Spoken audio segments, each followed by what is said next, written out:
क्रांतिकारी जिनसे हमने लड़ना सीखा, जो हमारे योद्धा हैं आज के, राकेश टिकैत जी, गुरुनाम चडूरी जी, मेरे अंकल जी राकेश कोत जी, सुरेश कोत जी, माफी चाहूंगा, सत्यपाल मलिक जी और मेरी मातर शक्तियां, मेरी जितनी बहनें, ये सब आज की योद्धा। एक बार जोरदार ताली बजानी तो इनके लिए बताओ। अब बात आती है हिंदुस्तान का, जब हम सब एक थे, आजादी के बाद हम हिंदू मुसलमान कैसे हो गए? हमारे को सर्टिफिकेट कौन बच रहा है? वो संघ जिसने अंग्रेजों की खाकी चड्डी पहननी शुरू की, खाकी चड्डी पहनकर वो संघ हमारे को सर्टिफिकेट दे रहा कि तू हिंदुस्तानी है, तू हिंदू है, तू मुसलमान है।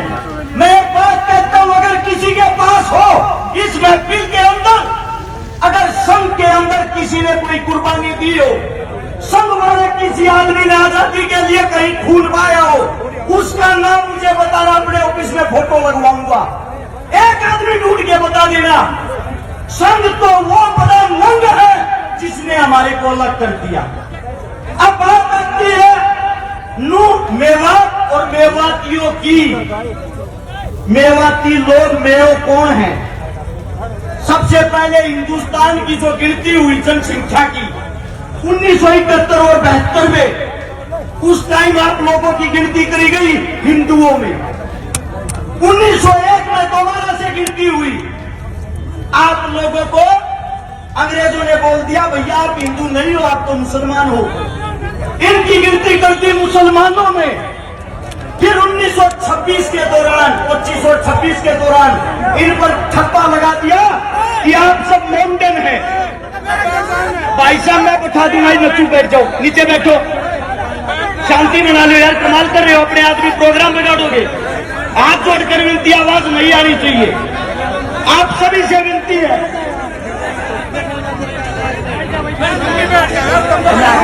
आप सभी साथियों को इतना कहूंगा, आप लोगों को ठप्पा लगा के बना दिया कि आप मुसलमान हो। 1947 में जब हम आजाद हुए, आजाद के बाद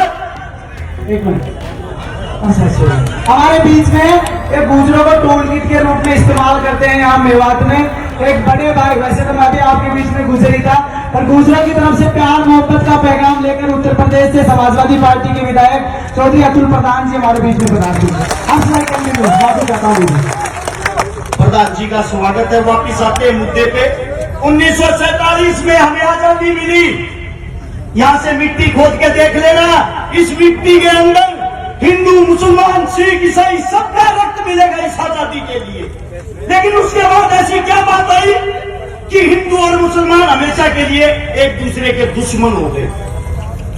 जवाहरलाल नेहरू और मोहम्मद अली जिन्ना दोनों को राजनीति का कीड़ा था, दोनों को प्रधानमंत्री बनना था। जिन्ना को बोले अपने मोमडन मुसलमान एक तरफ ले जा और न्यारा पाकिस्तान बना ले, तेरे को प्रधानमंत्री बनना, तू वहां बन जा। और जवाहरलाल बोला मैं हिंदुओं पर राजनीति करूंगा, इनका प्रधानमंत्री मैं बनूंगा। दो देश अलग हुए सिर्फ राजनीति के लिए। जब राजनीति के लिए दो देश अलग हुए, हिंदू मुसलमानों में इन लोगों ने, इनकी तुच्छी राजनीति ने मारकाट मचवा दी। उस मारकाट के अंदर मेवात का भी नंबर आता है। जब मेवात का नंबर आया, मेवातियों को बोला गया हिंदुस्तान को खाली करो, यह आप लोगों का देश नहीं है, पाकिस्तान चले जाओ। दिल्ली से रेल के अंदर बैठाते थे, आप लोगों को पाकिस्तान भेज देते थे। उस वक्त मेवातियों ने कहा हमारा हिंदुस्तान है, हिंदुस्तान किसी के बाप का नहीं, हम रहेंगे हिंदुस्तान में। और अगर पाकिस्तान लेके जाना है तो हमारी लाश को लेके जा सकते हो, जिंदा मेवाती को नहीं। इस बात का पता लगता है कि मेवातियों ने जिद पकड़ ली। देश के सबसे बड़े नेता उस वक्त के बापू गांधी को बुलाया गया कि यही मना सकता है इन लोगों को और कोई नहीं।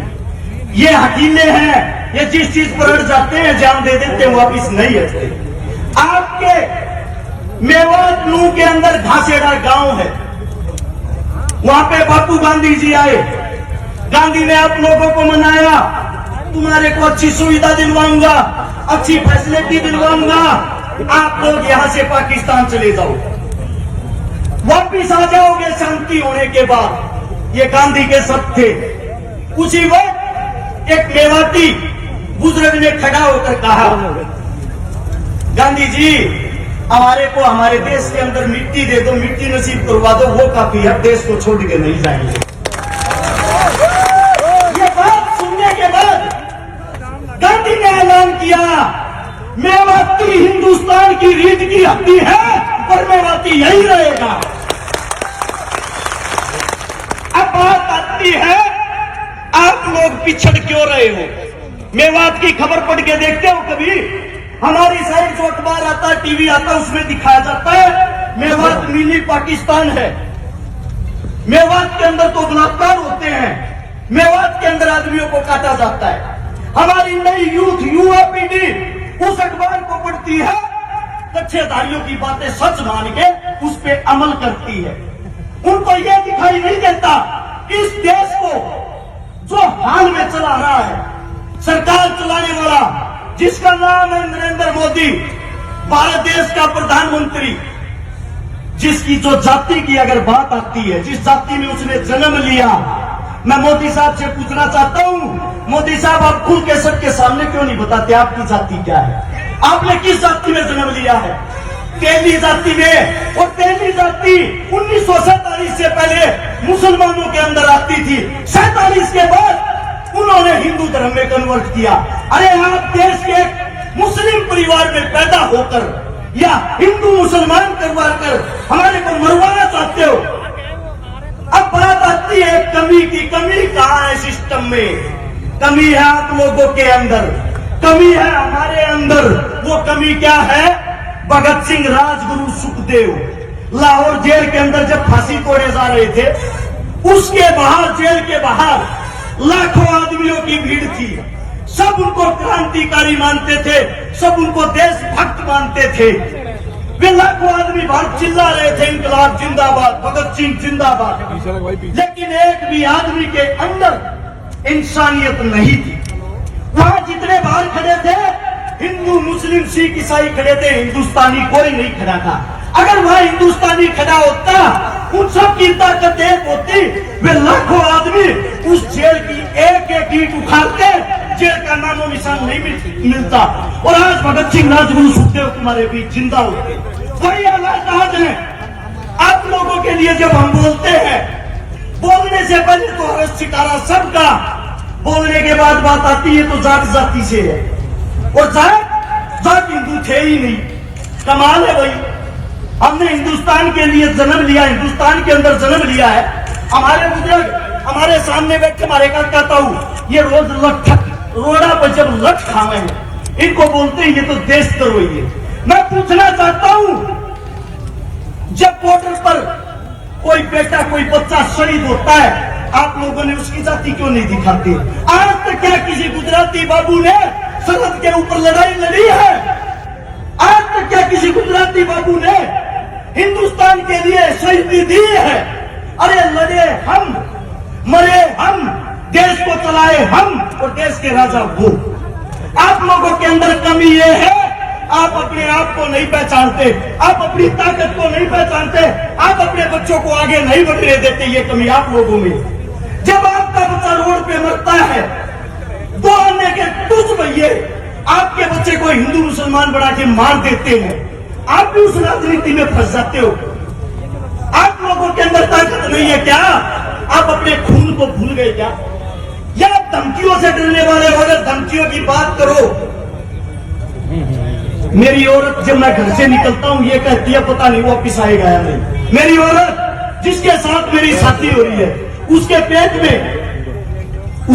में दूसरा बच्चा है, मेरे को यह भी यकीन नहीं है मैं उसका मुंह देख पाऊंगा या नहीं। जिस दिन से नूह मेवात के ऊपर मैं बोला, मैंने शुरुआत की, ऐसी ऐसी धमकी, ऐसे ऐसे आदमियों की, सुबह मार देंगे, शाम मार देंगे, फिर भी मैं एक बात कहता हूं इस सरकार को, समय तुम्हारा, राज तुम्हारा, हिम्मत है तो मार लेना।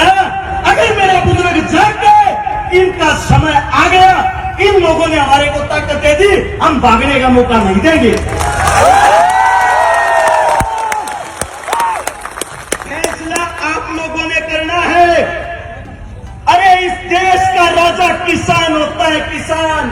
इस देश को संभालने वाला किसान का बेटा जवान होता है। और आप लोग अपनी ताकत भूलकर हिंदू मुस्लिम जाट ब्राह्मण में फंसकर उन लोगों के बहकावे में आए हुए हो। चारों तरफ से धरती माप लेना, हर 7 किलोमीटर पर एक मंदिर मिलेगा, हर 12 किलोमीटर पर एक मस्जिद मिलेगी, हर 5 किलोमीटर पर पीर बाबा मिलेगा। मैं आप सभी साथियों से एक बात पूछना चाहता हूं, सच बताना, दिल से बताना, क्या एक भी हिंदुस्तान का राजा शिक्षा, स्वास्थ्य, रोजगार, पढ़ाई लिखाई की बातें करता है? जरूरत ही नहीं, क्योंकि उनको मजा आ गया है। हिंदू मुस्लिम उनकी खुराक हो गई है। आप लोगों को लड़ाओ, कुर्सी पाओ और फिर आप लोग भाड़ में जाओ। अरे आप लोग कब जागोगे?